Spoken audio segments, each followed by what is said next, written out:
আমাদের পরিষ্কার বক্তব্য হচ্ছে 16 করা অন্যায়, 18 থাকা উচিত।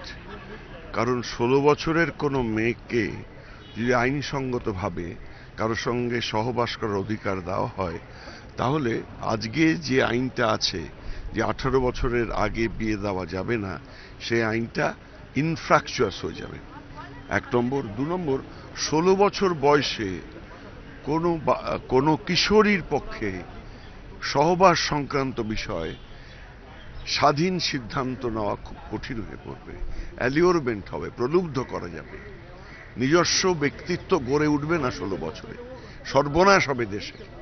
এই গভর্নমেন্ট, আমি জানি না কার কথায় 16 করছেন এরা, এই গভর্নমেন্ট যেটা করছেন এর ফলে নৈতিকভাবে আইনসঙ্গতভাবে কিশোরীদের প্রলুব্ধ করার রাস্তা তারা খুলে দিচ্ছেন। আমরা বিরোধিতা করব এবং আসলে আমি ওর বিরুদ্ধে অ্যামেন্ডমেন্ট আনব।